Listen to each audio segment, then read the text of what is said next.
이교수의 영화 읽기로 그 미야케 쇼 감독의 여행과 나날들, 나날. 나날, 여행과 나날.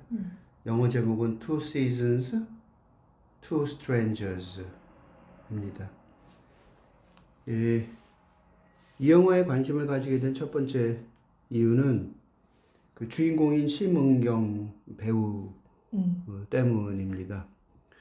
예전에 신문 기자라는 영화에서 아주 굉장히 인상 깊었습니다. 일본 그 영화계 심은경 배우가 한국인으로서 자리를 잡게 한 영화이기도 한데요. 그 영화에서 주제를, 거기서는 이제 좀 복잡한 주제이긴 한데 주제를 이끌어가는 힘이 아주 놀라웠고, 작품을 선택하는 그런 안목도 아주 놀라운 배우라는 것을 동시에 느꼈기 때문에, 그래서 아마 일본에서도 자리 잡고 있구나 라고 생각했기 때문에, 미야케 쇼 감독의 영화는 지금 처음 보는데 심은경 배우가 선택한 영화라는 사실이 봐야겠다. 그리고 이 교수의 영화 읽기로 이야기해보면 좋겠다라고 판단한 겁니다. 거의 사전 준비가 없는 거죠. 그래서 오늘 영화를 바로 보고 감상을 얘기를 하려고 합니다.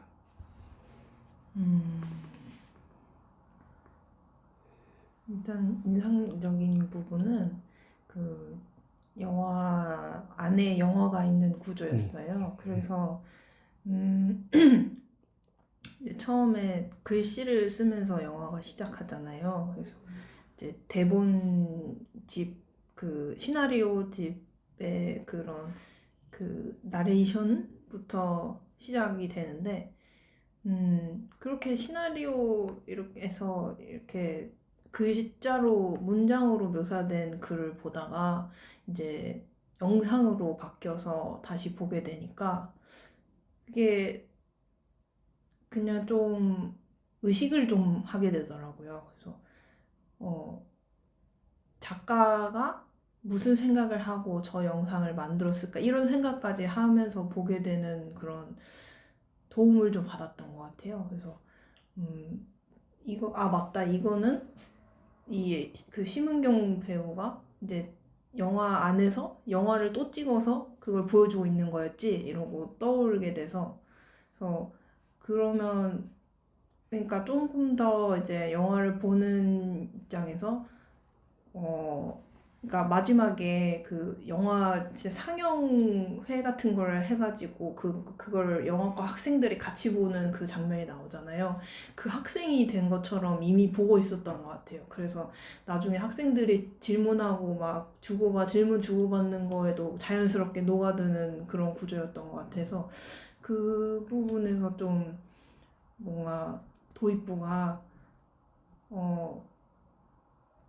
그냥 다른 좀 말하고자 하는 바를 좀 이게 말하고자 하는 바를 조금 더 잘 보여주는 것 같았다? 그랬던 것 같아요.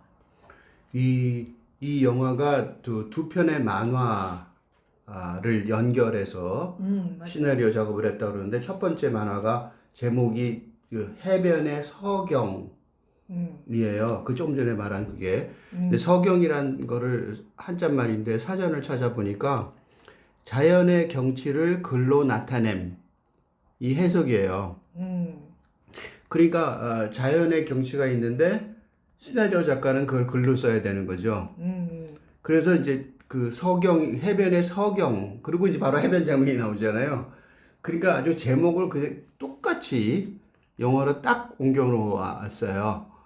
그게 굉장히 난 인상 깊었는데, 첫 번째는 이 영화를 내가 읽어야겠다고 굳게 맘먹은 가장 큰 이유 중에 하나가, 한국의 영화계가 침체되어 있는데 일본 영화계는 아주 부흥되는 상태죠. 그거는 모델이 없어서 그렇다고 생각이 들거든요. 한국의 영화과가 적은 것도 아니고 한국의 영화 산업에 이 사람이 각본하고 쓰려는 사람들 적은 것도 아닐 텐데 그 제대로 쓰는 길을 보여주지 못하고 어떤 건지 설명이 제대로 안 돼 있어서 따라갈 모델이 없다라는 생각을 하게 됐고 최근에 그래서 이 사람 상 받았죠. 네.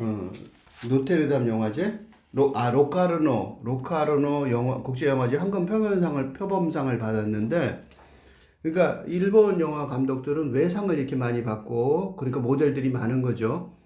그런 거를 분석을 해야 되겠다. 그래서 준비 상태도 없는데 그냥 분석을 해야겠다고 굳게 마음을 먹은 거예요. 그 첫 번째가 이 지금 현재 영화계가 전 세계 영화계가 약간 곤란스러운 지경에 있는데 왜냐하면 대중들의 그 호응을 덜 받고 있죠. 그래서 영화 산업 자체가 흔들리고 있는데 그 바탕에는 뭐가 있냐면 시나리오가 좋지 않다는 거잖아요. 그러니까 그러면 어디서부터 시작해야 되냐면 시나리오부터 시작해야 되는 거죠. 그래서 그 시나리오 쓰는 거를 딱 보여주고 있잖아요. 학생들도 나오고. 이 시나리오 작업이 얼마나 중요한지 그 시나리오의 틀을 먼저 보여주고 있는 거란 말이죠. 이 영화는. 굉장히 중요한, 그러니까 그럼 잘 안 된다? 그럼 시나리오부터 다시 한번 분석해보자. 라는 자세를 갖고 있는 거예요. 이게 굉장히 놀라운, 솔직하고 놀랍고 정직한, 그죠? 그런 도전인 것 같아요. 이게 이제 좀 내가 이론적으로 풀어보자면, 새로운 세계관을 접근을 하려고 그럴 때 예술에 따라서 아방가르드, 그러니까 아방가르드라는 게 말하자면 선봉대죠. 선봉으로서 세상을 새롭게 개척해 나가려고 그럴 때 처음에는 물론 그 언어 예술이 못 가요. 언어는 좀 뒤에 가죠. 그럼 맨 처음에는 미술이나 음악 같이 이렇게 비언어 예술, 무용 이런 것들이 먼저 앞으로 나가요. 그 다음에 이제 그게 언어 예술로 넘어와서 그 언어 예술에서 그 중에서도 제일 앞에 서는 게 시인데, 그죠? 시는 꼭 사상가 같죠? 그렇지만 그 시가 이제 산문으로 넘어오면서 그게 이제 일반 대중한테 연결돼서 새로운 세계관이 구체화되는 과정을 겪는 게 보통이라고, 특히 근대 이후로 그런 상황인데, 그 시나리오라는 게 바로 글쓰기잖아요. 그 시적 감수성이 있는데 그거를 현실의 모습으로 바꿔서 글을 쓴단 말이죠. 그러니까 소설하고 비슷한 상태인 거죠. 그러니까 소설이나 시나리오가 생기면 그 다음에는 이거는 대중들하고 직접 연결이 돼 있잖아요. 여기서 바뀌면 대중들도 바뀌는 거란 말이죠. 그러니까 새로운 세상을 열어가는 굉장히 중요한 징검다리 도구가 되고 있다는 점에서 굉장히 좋은 전략이다. 잘 모르겠다. 그리고 여기 나오는 그 각본가, 한국인 각본가가, 세배나 서경 그 영화가 끝난 다음에 토론회를 할 때, 자기는 굉장히 자책을 하죠. 모자르다고 그 한마디만 딱 하고 끝내는데, 그러니까 이제 내가 이게 뭐 쓴 거지? 그런 식으로 생각을 한단 말이죠. 그러니까 즉, 그거는 그 해변을 서경하는데, 자연의 경치를 글로 나타나는데 한계에 봉착했다는 거란 말이죠. 그 한계에 봉착한 거는 이 각본가의 한계가 봉착한 게 아니라 어떻게 보면 지금 영화계 전체가 자연이라는 게 인간 자연도 있으니까 네이처도 있지만 그러니까 그 자연의 경치를 글로 나타내는데 어려움을 겪고 있는 각본가. 그거야말로 지금 시대 영화 산업의 문제 의식을 짊어지고 있는 사람이다. 그러니까 이 미야케 쇼 감독의 그 스케일이 얼마나 큰지 알 수 있어요. 아주 작은 영화 같지만 굉장히 스케일이 크단 말이죠. 이런 배포가 한국 영화에는 너무 부족하다. 이렇게 그 선배들이 밀고 나가면 또는 누구든지 올라오는 사람이 그렇게 밀고 나가면 하나의 길이 또 한국식으로 말하는 길이 열릴 거 아니에요? 그러니까 그런 길이 열릴 노력을 하는 게 예술가이자 예술가인 감독의 역할, 그죠? 각본가의 역할일 텐데, 그런 역할을 전면에 내세워서 주인공으로 내세웠다는 사실이 아주 굉장히 인상 깊었습니다.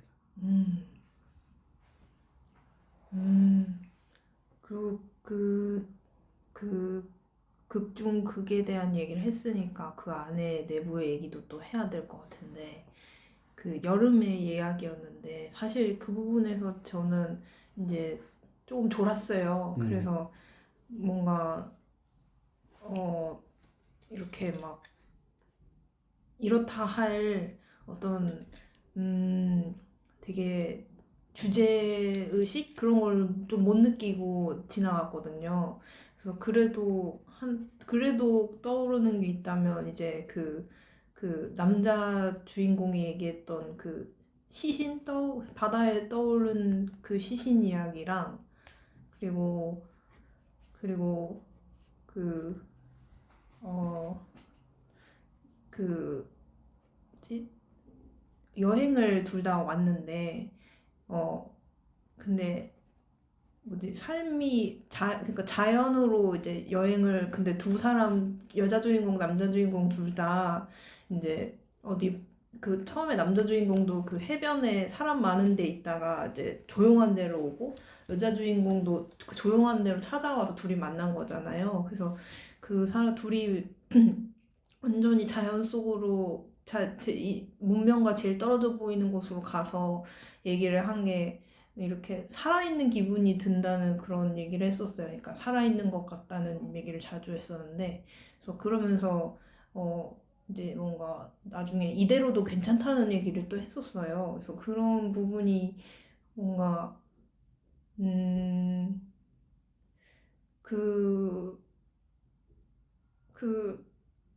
그리고 살아있는 기분이 계속되면 좋겠다라고 했었는데, 그러니까 그 살아있는 기분이라는 거에 대해서 사실 누구나 여행을 떠나서 자연 속으로 들어가면 많이 그걸 느끼기 때문에 여행을 떠나는 것 같아요. 그래서 문명 안에서는 어떤 느끼지 못하고 있었던 그런 생명력? 그거를 고스란히 느낄 수 있는 곳으로 떠나는 것 같은데, 그래서 그거를 말하고 있는 것 같아서 그 부분에 대해서는 저도 그런 게 어떻게 보면 여행의 그 목적이기도 하잖아요. 그래서 그런 걸 느끼는데, 근데 이제 그게 나중에 그 파도 이제 비가 엄청 내리고 폭우가 쏟아지는데 좀 위험해 보일 정도로 파도가 치는데 거기로 들어가서 물고기를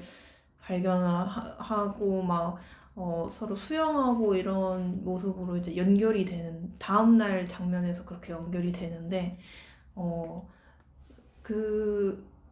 거기서 그렇게 이제 둘이 좀 근데 여자 주인공은 또 남자 주인공을 보면서 그 수영 혼자 하는 걸 이제 마지막에 보면서 좋아 보인다고 그래요.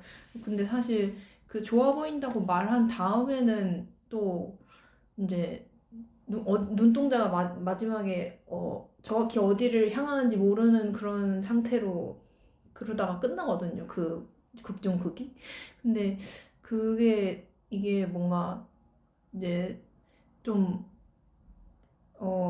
불안하게 끝나는 느낌이 있어서 왜 저렇게 그러니까 극이 뭔가 완성되지 못하고 그렇게 끝나버리는 게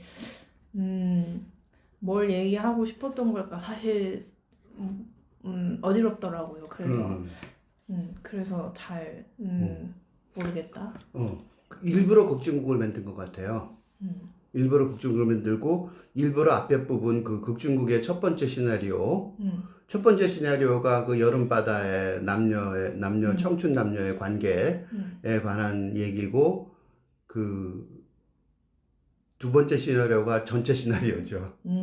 사실은 전체 시나리오가 두 번째 시나리오고 맞아요. 그리고 그 극중극의 시나리오는 그 극중극이에요. 말하자면 말 그대로 플레이거든요. 근데 그러니까 그 완성도가 있는 연극이 아니고 그게 아니고 뭔가로 가는 단계로 만들어진 것 같아요. 일부러 완성도를 안 만든 것 같아요. 거기서 완성도가 영화가 끝나면 두 편이 이어지는 건데. 맞아. 근데 그러면 왜 이게 뭐를 위해서 뭐가 완성이냐가 문제잖아요. 그게 내가 이 영화를 보면서 계속해서 느낀 게 미니멀리즘이라는 단어가 자꾸 떠올랐어요. 우리 일본에서 우리나라의 일본에서 굉장히 유명한 화가가 이우환 씨죠. 네. 이우환 씨가 1970년대 일본의 이 미니멀리즘을 주도한 거의 사상적으로 주도한 사람이고 한국에서는 또 단색화를 주도하게 한 미술계의 거장이고 우리나라의 박물관이 많이 만들어지고 있는데 그게 이제 일본 문화에도 영향을 미쳤을 거예요. 그래서 이 영화가 그 미니멀리즘의 영화라고 한마디로 정의하면 그렇게 말할 수 있을 것 같다는 생각을 했어요. 그러니까 처음에 여름이라는 게 원래 복잡하죠. 처음에 이제 그 남자 주인공이 바닷가에 앉아 있을 때 옆에 있던 러시아풍의 여자가 외국인이 사진을 찍겠다고 그러고 조용히 앉아 있게 안 내버려둔단 말이죠. 그러니까 번잡하고 복잡한 게 여름의 특징이란 말이에요. 그거를 이제 둘이는 삶의 본질을 찾으려면 그런 복잡하고 번잡한 거를 다 생각하면서까지 할 수는 없거든요. 그래서 일부러 빈 해변으로 뭐랄까 도피하다시피 가는 것 같아요. 근데 그런 정신에서 그 둘이 만나는 것 같아요. 그 남녀가. 그러니까 우리나라 영화 황순원의 소나기의 순전 비 막 내리고 소나기의 청춘 소녀의 순정 같은 모습이긴 한데 그럼에도 불구하고 순정의 사랑의 영화라기보다는 이 본질을 찾으려는 두 사람이 우연히 만난 영화 같아요. 진짜 관계가 되려면 그게 남녀 관계가 아니라 누구 관계든지 간에 주변에 잡다한 걸 다 치우고 두 사람 간에 딱 정확하게 그 관계만 봐야 그 관계가 뭐라 그럴까 좀 깊이 들어갈 수 있잖아요. 그래서 그 영화의 그 줄거리가 단 하나 그거 같아요. 줄어들어서 점점 가지치기를 하고 그럼 관계는 뭐냐? 예를 들면 바닷가에 옷을 벗고 여자애가 들어가는데 에로틱하다고 교수는 얘기하지만 평가가 섹슈얼하다고 평가하는데 사실은 그게 아니라 다 벗고 관계를 보러 들어간 거죠. 그러니까 거기에 나는 그 교수의 평가에 반대하는데 그거는 좀 교수가 좀 약간 원래 그렇죠. 뭐 다 의견이 좀 다를 수 있으니까 일부러 그렇게 다른 의견 하나 보여준 것 같아요. 그래서 이게 맞아? 이러고 감독이 이게 과연 맞아요? 하고 관객한테 질문하는 듯한 느낌이 있었어요.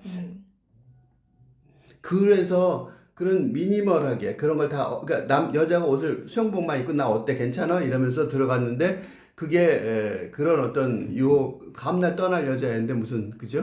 유혹이에요. 그 술이 그렇게 뭐 조서 교환할 상황도 아니던데. 그러니까 그냥 물고기하고 바닷가에서 물속에서 그런 미니멀한 관계의 그 뼈대로 가는 그런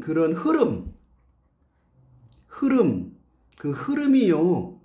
그 후반부에 겨울 장면에서도 나오잖아요. 그러니까 여관 주인하고 이 한국인 각본가 이씨 심은경이 한 거. 두 사람의 관계도 맨 처음에는 혼란스러워요. 한밤중에 찾아가서 막 찾아갖고 그리고 잠자리도 없어서 같이 한 방에서 같이 자고 굉장히 혼란스러운데 나중에 보면 아주 미니멀하게 정리가 되죠.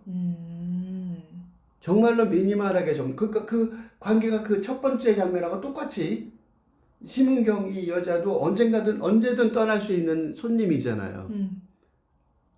이 남자는 이 심은경하고 아는 척 할 수가 없는 저쪽에 애가 있잖아요. 그것 때문에 못 떠나고 있는 것 같은데. 그러니까 이쪽하고 관계가 이어질 가능성이 하나도 없는 거죠. 그러니까 순수하게 인간 대 인간의 관계. 인간 대 인간의 이런 관계에서 뭐가 필요한 거냐? 라는 것으로 보여져요. 그래서 여름 장면의 상징이 비라면 겨울 장면의 상징은 의도적으로 바람이에요. 겨울 장면에 바람이라는 사실이 보여주는 게 그 우듬지 있죠. 산 위에서 이렇게 보는 우듬지. 그 정말 멋있는 사진을 하나 찍었던데 산 위에서 이게 드론처럼 위에서 그 나무 꼭대기가 쭉 꼭대기를 우듬지라고 그러죠. 꼭대기 장면들을 그 장면이 쫙 보여주는데 바람으로 나무가 쫙 흔들리는 장면이 보인단 말이죠. 근데 그게 그 감독이 그거를요 인터뷰에서 파이낸셜 뉴스 신진아 기자가 쓴 파이낸셜 뉴스 기사에서 12월 8일자인데 인터뷰에서 그 얘기를 바람 얘기를 길게 해요. 인용해 보면 이번 작품에서 바람을 담고 싶었다며 바람이 불기 전 고요함부터 몰아치는 순간까지 그 모든 변화를 스크린에 담고 싶었다. 극장 속 어둠이라면 눈과 기뿐 아니라 피부로도 바람을 느낄 수 있을 것 같았다. 그러니까 바람에 대해서 엄청나게 강조하고 있는데 그 일부의 비하고 같은 영향을 미쳐요. 비가 억수같이 내리니까 그 오두막에서 남녀가 둘이 앉아 있는데 오붓하게 사랑놀이 할 정신이 없죠. 비가 막 내리는데 남자애는 이제 그런 마음이 좀 있었는지 그래서 그 한천 그 뭐지 그 우뭇가사리로 만든 그 젤리인지 묵인지 그런 거 갖다가 먹으라고 여자애가 또 즐겁게 받아 먹긴 하지만 비가 왕창 내리는 바람에 그런 무드는 싹 씻겨 내려가요.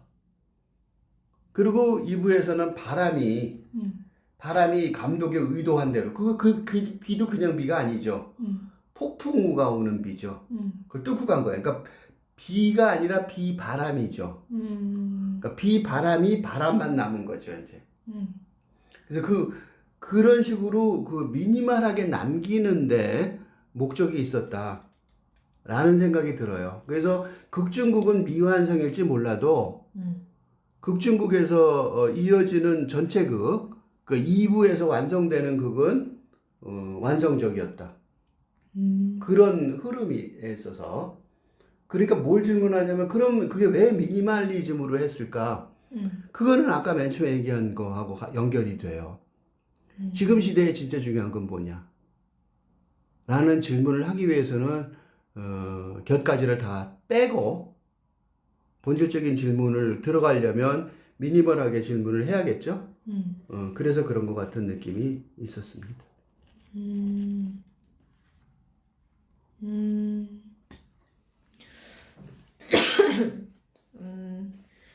또,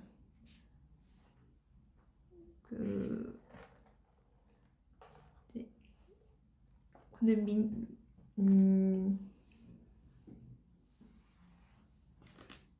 근데 관계가, 인간 대 인간의 관계가 그렇게 이제,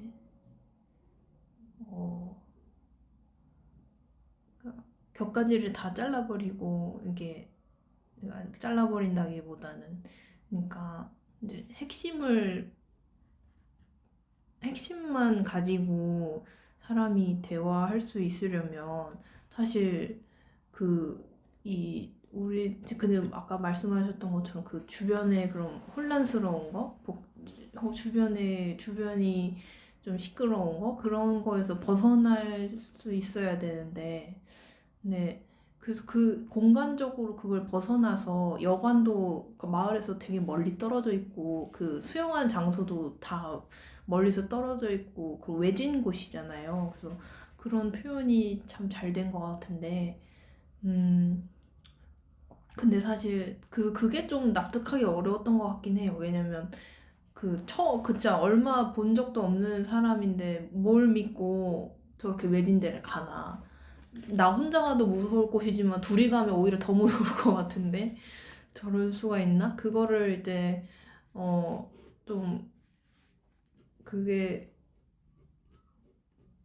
좀 이렇게 제 자신이 설득되지 되기가 좀 어려웠던 것 같아요. 그러니까 그래서 뭔가 이제 영화를 볼 때는 항상 주인공이 눈으로 같이 보게 되잖아요. 근데 이제 그 주인공들이 다 너무 이렇게 그 의심이 없는 그냥 되게 이게 정해져 있는 마치 전제가 깔려 있는 것처럼 이렇게 해치지 않을 거라는 전제가 깔려 있어서 이미 그 세상은 그렇게 바뀌어 있어서 주인공들이 그렇게 편안하게 관계를 맺을 수 있다는 거가 정해져 있는 것 같은데 근데 이제 내 현실하고는 좀 다르게 느껴지는 이상적으로 보이니까 그게 좀 그러니까 보면서 사실 근데 그렇다고 해도 솔직히 그 심은경 씨하고 그 여관 주인분하고 대화는 되게 그 편안하고 재밌어 보이긴 했어요. 많이 웃었는데 근데 그런데도 불구하고 그렇게 미니멀리즘으로 표현된 관계가 좀 많이 어색해서 좀 몰입이 잘 안 됐던 것 같아요. 네, 그거 되게 좋은 지적이에요. 음. 의도한 것 같아요. 심은경이라는 배우가 한국 사람이잖아요. 그리고 틀림없이 한국 사람처럼 보여요. 맞아. 그러니까 이거 일본 영화거든요. 그리고 모조리 다 일본 사람이 나오고 일본 문화 속에서 일본말을 하는 영화예요. 심은경이가 필요했던 이유가 바로 그거 같아요. 편하게 안 해주려고 그런 거죠. 만약 일본 사람이 여행을 가서 그런 상황에 했다면 지금 이은지 위원이 느꼈던 어색함, 경계심 이런 거 하나도 안 느꼈을 수도 있어요. 외려 여관중이랑 러브라인은 되나? 뭐 이런 은근히 이런 딴 생각을 맞아, 들어올 맞아. 가능성도 있어요. 근데 그 지적인 수준 차이도 너무 크죠. 그것도 완전히 구별이 되잖아요. 그리고 한국인과 일본인 문화 차이는 너무 크죠. 맞아요. 그러니까 이게 경계인 이란 말, 경계선에 있는 사람이란 말이죠. 심은경이. 그 영화 제목이요, 영어로요, Two Seasons, Two Strangers예요. 그러니까 두 개의 계절, 그건 여름과 겨울이죠. 두 개의 이방인이에요. 그러니까 Two Strangers. 일부러 이방인, 처음에는 여성이죠. 젊은 여성이 이방인이죠. 확실한 이방인이죠. 아무것도 관계가 하나도 없는 남자는 그 동네 친척을 만나러 왔다 그랬으니까 그러니까 전혀 관계없는 스트레인저가 2명 나왔는데 둘 다 여성이고 하나는 일본 사람인데 여성이고 근데 왜 거기서 그 각본가가 실패했냐면 일본 사람을 캐스팅해서 그래요. 심형역이나 앞에도 나왔으면 달랐을 거예요. 그러니까 경계에 관한 얘기란 말이죠. 왜 경계에 관한 얘기가 중요하냐면 이게 미야케 쇼 감독의 다른 영화는 못 봤는데 궁금해요. 이 주제가 다른 영화에도 있는지. 왜냐하면 지금 세상의 가장 큰 문제는 신뢰 사회가 깨졌다는 거예요. 그러니까 근대 사회 우리가 왜 근대 사회 동안 취업,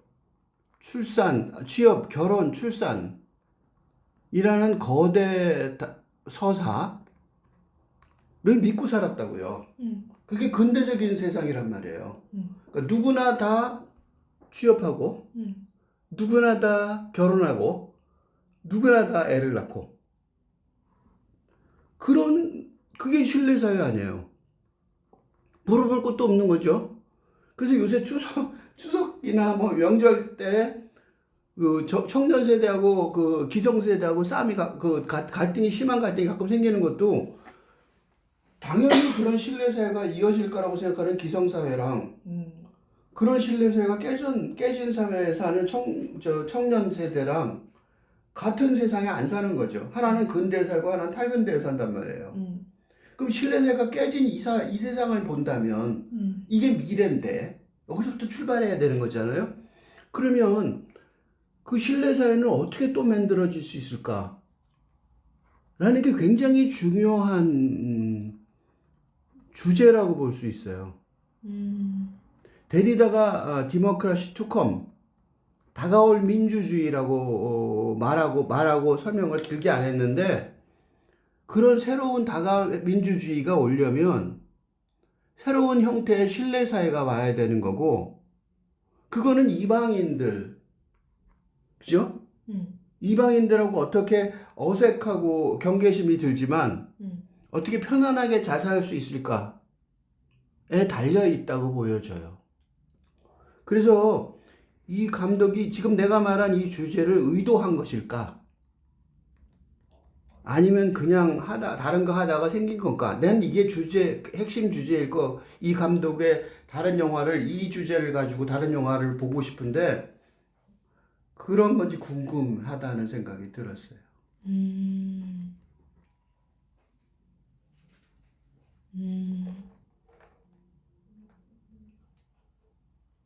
또,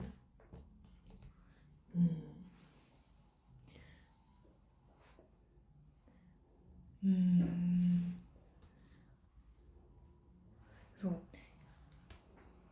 그게 여행을 그 주인공이 심은경 배우가 주인공의 작가 이 씨가 여행을 떠난 그 목적이 불분명하다는 거? 그게 어떻게 보면 또 아직 그 신뢰 사회가 아직 안 만들어진 상태에서 주인공이 그러니까 사람들이 그러니까 우리가 보는 그냥 현실 보는 이 관객이 현실에서 우리가 신뢰 사회가 아직 없는 상태에서 할 수 있는 게 딱 그 배우가 했던 것처럼 이렇게 목적 없이 뭔가를 해보는 그 상태랑 똑같은 것 같아요. 근데 이제 좀 더 이제 가이드라인 같은 게 있다면 그 배우가 나레이션으로 계속 하는데 말이라는 틀에 갇힌 것 같다. 근데 이제 거기서 벗어나려고 여행을 하는 것 같다. 이런 설명이 또 추가가 됐었는데 그런 이제 그러니까 저는 그렇게 생각했어요. 그 말이라는 게 어떤 새로운 언어가 아니라 기존의 언어, 그러니까 법과 제도로 이루어진 그런 그러니까 말 뜻이 우리가 규칙으로 정해져 있는 그런 언어들, 이미 정의가 정해져 있는 그런 언어들에 갇혀버린 것 같다고 생각했고, 그래서 근데 이제 그 언어에 대한 신뢰가 이제는 떨어진 거예요. 그래서 그러면 거기서 벗어나려면 어떻게 그러니까 그러면 진짜 그 언어에 대한 신뢰가 깨지면 그 언어가 우리를 이어주는 수단이었는데 그게 없어지면 공동체가 유지될 수가 없잖아요. 그러면 이제 어떻게 해야 되나? 그러니까 그런 고민을 할 수 있었던 게 이제 각본가니까 항상 그 시나리오라는 세상을 창조하는 직업을 갖고 있는 사람이니까 그러니까 그런 인물이니까 그런 고민의 차원이 이제 단순히 그냥 진짜 정처 없이 여행을 떠난다는 것보다 좀 더 목적의식이 있게 여행을 떠나는 거죠. 그래서 여행을 떠난다는 게, 좀 그런 면에서 뭔가, 그러니까 그런 언어의 세상에서 벗어나려고 하는 그것도 미니멀리즘적인 그런 세계관이었던 것 같기도 해요. 내가 신문 기사 중에 읽은 거는 파이낸셜 뉴스의 기사밖에 없는데 네. 거기에 왜냐면 거기서 인터뷰할 때 감독이 한 말이 또 여행에 관한 얘기가 있어요. 인용을 해보면 영화 속 이의 대사처럼 말의 틀에서 조금 자유로워지고 고정관점에서 한 발 떨어져 보기를 바란다. 그런 과정이야말로 영화라는 여행이 건네는 진짜 여정일 것. 또 하나의 구절은 여행이란 집을 떠나 어딘가로 향하는 여정일 수 있지만 삶 전체도 하나의 여정일 수 있다. 제목도 스트레인저가 들어있잖아요. 이거 그래서 내가 이걸 읽다가 갑자기 이 사람이 정말로 지칭하는 시가 하나 있더라고요. 그게 보들레르의 이방인이라는 시예요. 그 영어로 말하면 스트레인저예요. 영어 제목처럼. 불어는 레트랑저인데 영어로는 스트레인저예요. 읽어볼게요. 별로 안 기니까. 너는 누구를 사랑하느냐? 수수께끼 같은 사람아 말해보라. 말해보아라. 내 아버지냐 어머니냐 내 누이냐 아니 동생이냐. 나에게는 부모도 형제자매도 있지 않다. 그러면 네 친구냐? 지금 너는 뜻조차 알 수 없는 어휘를 쓰고 있다. 그러면 내 조국이냐? 그것이 어느 위도에 자리하고 있는지 나는 모른다. 그러면 아름다운 여인이냐? 불사의 여신이라면 사랑할 수도 있으련만. 그러면 돈이냐? 황금이죠. 황금이냐? 나는 그것을 가장 싫어한다. 마치 내가 신을 미워하고 있는 것처럼. 그러면 너는 무엇을 가장 사랑하느냐? 세상에 복이 드문 이방인이여. 나는 저 구름을 사랑한다. 저렇게 빨리 스쳐가는 구름. 보라, 다시 보라. 저 신비하고 경이로운 구름을. 한마디로 말하면 근대 사회의 조직에 있는 아버지, 부모, 가족부터, 친구부터, 조국부터, 여인부터, 그다음에 자본주의 돈부터 전부 다 거부하는 게 상징주의. 이 사람이 상징주의를 대표하는 시인이고, 상징주의는 근대가 황무지라고 말했던 모더니즘의 계승자죠. 영국 모더니즘 계승, 프랑스가 주류가 되는데 그게 상징주의를 통해서 주류가 되죠. 프랑스가 그때 가장 아름다운 시절 벨레푸크가 상징주의 시절에 1920, 30년대 아주 프랑스가 파리가 동경의 도시가 되게 만든 그게 왜 동경의 도시가 되냐면 새로운 시대를 여는 것 같았단 말이죠. 열진 못했어요. 그죠? 실패했던 건 확실하죠. 지금 우리가 다음 시대에 아직도 못 열고 있으니까. 그렇지만 어쨌든 그런 길로 가는 전통을 미야케 쇼 감독이 이어받겠다고 선언한 거랑 마찬가지가 아닌가 그런 생각까지 들었어요.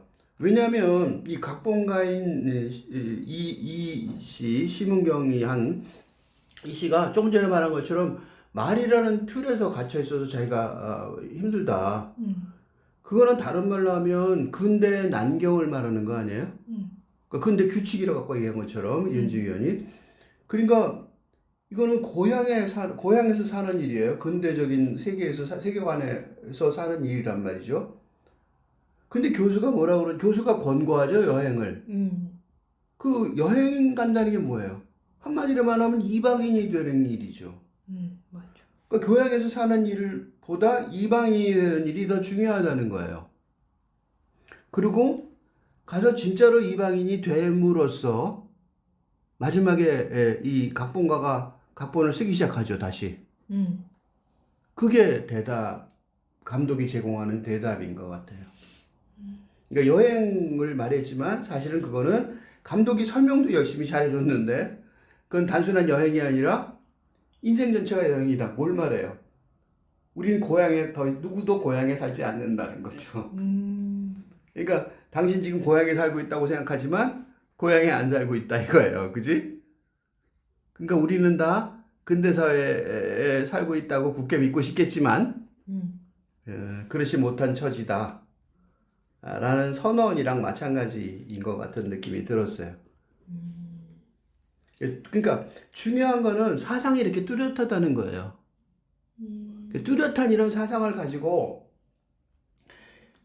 이은지 의원이 아까 잠깐 졸았다고 그랬는데 그 뚜렷한 사상을 틀은 가지고 있지만 그게 이렇게 관객을 몰입하고 뭐 전부 끌어들이기에는 재현된 그 영상이라든가 스토리가 충분히 설득력이 없다. 그런 말은 될 수가 있을지 몰라도 방향은 틀렸다고 말하기 좀 곤란한 영화가 아닌가. 그리고 그런 방향이 안 틀렸다는 점에서 이 감독의 영화, 특히 이 오늘 본 여행과 나날, 제목도 여행과 나날이죠. 한국말 번역도 참 잘했어요. 나날이 뭐예요? 매일매일 사는 일상이잖아요. 여행과 일상. 여행을 가는 일상은 어떤 일상이냐 이거죠. 그거는 근대의 일상이 아니라 그 한국인 극본가가 그 겨울 그 외진 여관에서 새롭게 일상을 하나 만들어내잖아요. 자기가 마지막 순간에 집안 청소도 하고 빗질도 하고 다 하죠. 그러니까 일상생활이 또 된 거예요. 그러니까 일상을 만든 거죠. 그러니까 일상을 피하기 위해서 가는 게 아니라 새로운 일상을 만들기 위해서 가는 건데 그 새로운 일상이라는 것이 그 여가로 관광을 가는 여행이 아니고 새로운 삶을 만드는, 그죠? 새로운 일상, 새로운 삶의 일상을 만드는, 탈근대 시대의 일상을 만드는 그런 과정이 아닐까라는 생각이 들었어요. 선불교의 맞나? 그 말 있잖아요. 일신, 오일신. 그게 생각나네요. 그거 참 좋은 지적이에요. 지금 이 과업이, 지금 내가 이걸 과업이라고까지 부를 수 있는데, 이 과업이요, 서양 사람들은 하기 힘든 과업이에요. 그래서 내가 이걸 하고 있는지도 몰라요. 일신, 우일신.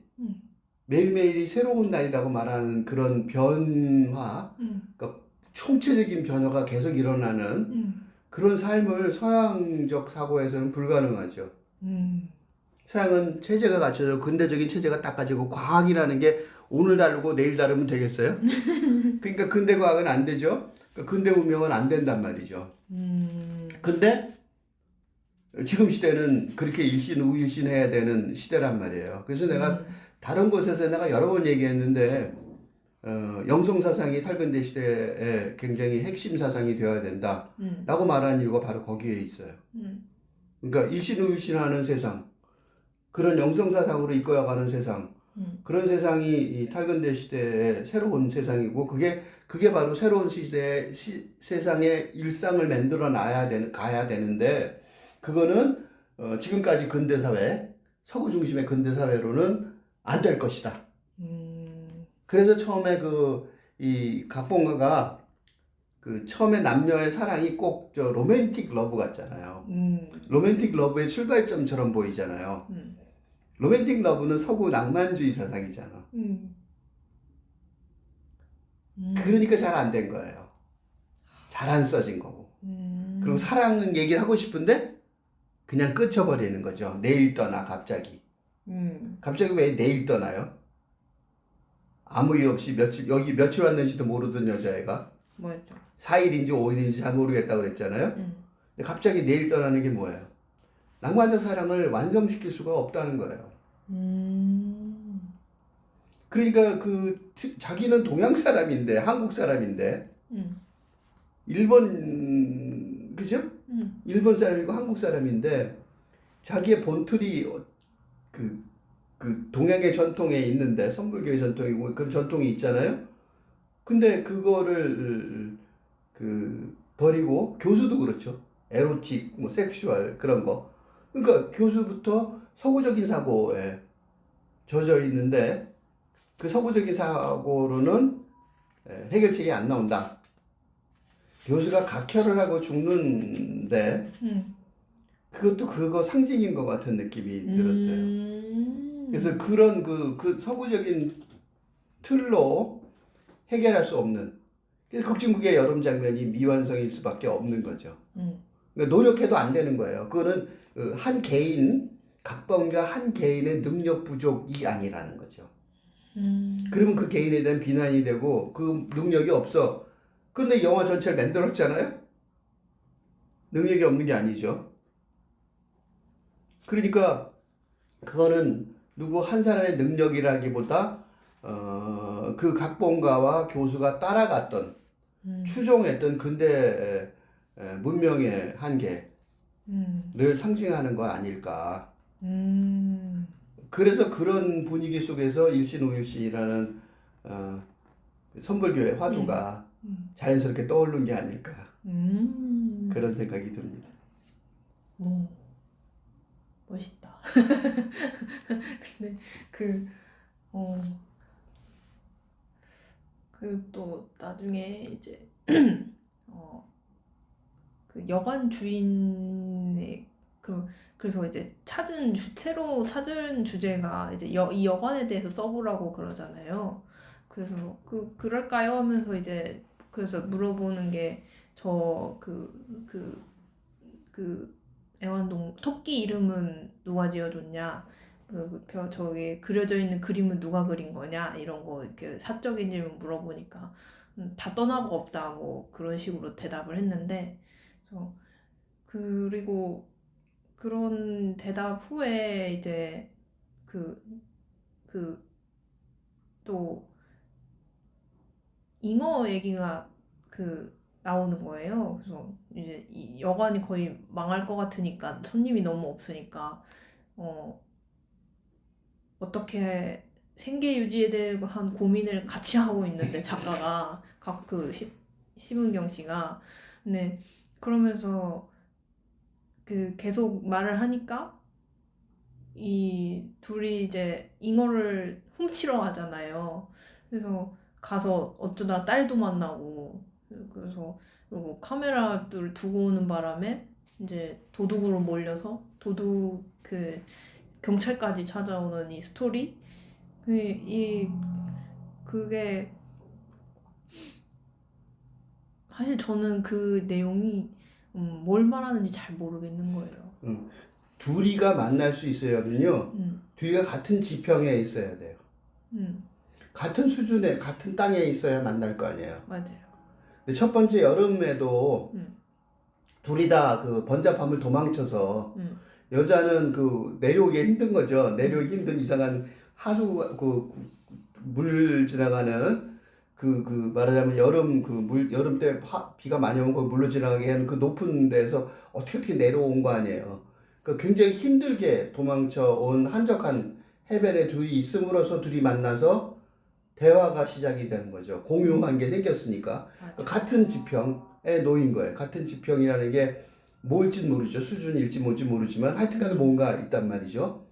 이 두 번째 이 2부라고 말할 수 있는 겨울 장면에서도 심은경은 근대의 담론을 가지고 자기가 각본을 쓸 수 없다는 사실을 깨닫고 파산 지경에 이르러서 난경에 빠진 거죠. 앞으로 갈 수도 없고 뒤로 갈 수도 없는 이런 각본가로서 난 끝났다 하고 느낄 정도까지 된 상태죠. 그런 말도 해요, 거기서. 근데 그런 내려온 상태에서 온 거고, 그러면 이 여관 주인은 어떠냐? 다 떠났다 그랬잖아요. 다 떠난 게 누구예요? 가족이죠. 그 아이도 있었잖아요. 그 아이가 그 토끼 그림이 아니잖아. 그리고 그 여자가 바로 그 그림 옆에 그린 그 멋진 그러니까 그 여자도 보통 그림 실력이 아니죠. 그런 멋진 여자가 거기 가족하고 알통강통 살았는데 근대 가족이 무너진 거잖아요. 그러니까 이쪽도 근대적인 사고만으로 안 된다는 사실을 어쨌든 깨달은 거예요. 그러니까 둘이 다 근대에서 나고자 한 거죠. 그러니까 그 나고자라는 자리가 예를 들면 근대의 전성기였으면 둘 다 피폐한 나고자로 묘사가 됐을 텐데 지금 근대의 말기고 새로운 시대가 탄생하는 그런 영화잖아요, 이 영화도. 그러니까 둘이 그거를 박차고 일어나는 거죠. 그래서 심은경이가 여기 와서 같이 근대의 나고자 땅에 와 있지만 일었을 것 같은 어떤 희망을 보는 거죠. 뭔가 기미를 예술가의 감각으로 그리고 그 남자가 모두 일어나라 그러는 거예요. 그게 이제 이거를 훔치러 가는 그런 남자가 할 수 있는 상상, 그 남자는 할 수 있는 게 상상할 수 있는 게 별로 없잖아요. 그러니까 이제 이거를 훔쳐다 그럼 그 연못에다 어을 거라고 생각도 못할 정도로 그지? 그 산 넘고 물 건너는 내가 이거 얼어줄 거라고 상상도 안 하고 오는 거예요. 그런 정도의 그죠? 그런 정도의 아무 생각이 없는 사람도 새롭게 살아보겠다고 나설 수 있을 만큼 어떤 힘을 그러니까 신문 그 마지막에 그 잉어를 잡아서 얼어온 거 보고 난 다음에 굉장히 재밌었다 그러잖아요. 맞아. 즐거웠다 그랬어. 너무 좋은 그지? 살만한 느낌, 살만하다. 1부에서 살만하다는 단어가 나오고 2부에서는 2번이나 나오는데 그 단어가 그게 일신우일신이잖아요. 어떻게 일신우일신이냐면 새로운 돌파구를 찾은 거죠. 새로운 돌파구가 열린 거예요. 그것도 마찬가지죠. 그러니까 새로운 돌파구가 열리려면 기존에 있던 그 체제를 부셔버려야 되는 거예요. 혁명을 해야 되는 거죠. 그 혁명이 도둑질일지라도 말이죠. 그건 잘 이해가 안 가요. 왜 도둑질 혁명이 됐는지. 그러니까 그 남자의 경우에는 혁명을 일으킬 능력도 없고, 그러니까 그렇게 찌그러져 있겠죠. 방도 하나 제대로 정리도 못 해놓고. 그거는 좀 문제가 있잖아요. 방 하나를 제대로 못 해놓은 건 좀 문제가 있어요. 근데 그 정도는 무기력하단 말이죠. 근데 그 무기력한 사람도 새로운 이방인의 방문객의 힘을 받아서 뭔가 해보려고 일어서는 거죠. 맞아. 그래서 훔치러 간 거예요. 그 연못 얘기하니까 그래 나도 할 수 있어 이렇게 된 거죠. 그 딸을 우연히 만나는데 딸이 우연히 만나는데 딸한테 안기라고 그러는데 안 안기죠. 한 번도 안기라고 말해본 적이 없는 사람이에요. 근데 안기라고 그런 거예요. 그 딸이 어색하죠. 아버지가 갑자기 왜? 평생 쭉 한 번도 안 했는데. 맞아. 그러니까 딸은 아버지가 싫지는 않지만 안기는 거는 처음 안 해봤으니까 눈에 와서 막 추고 그런데 그러니까 안 한 것뿐이에요. 그리고 그거는 나중에 경찰이 와서 조사를 하지만 사실은 딸을 만나러 갔다고는 익스큐즈가 있잖아요. 그러니까 그거는 일종의 도둑질이라기보다는 혁명의 실패죠. 어설픈 혁명의 실패일 뿐인 거죠. 근데 그 어설픈 혁명의 실패는 진짜 실패는 아니에요. 왜냐면 그 아저씨, 그 여관 주인은 전근대적인 사람이잖아요. 전근대적인 사람이 탈근대적인 혁명을 할 수는 없죠. 심은경이가 해야겠죠. 심은경이가 나중에 글을 쓰잖아요. 시나리오를 새로 쓴단 말이죠. 그 예술 작품으로 탈근대 혁명을 하는 거예요. 지금 시대 혁명은 영적이고 시적 상상력으로 해야 되거든요. 그 영적인 깨달음이 있었단 말이에요. 그리고 그거를 각본으로, 시나리오로, 상상력으로 작업하는 거죠. 그리고 그게 총체적으로 뭐냐? 이 영화죠.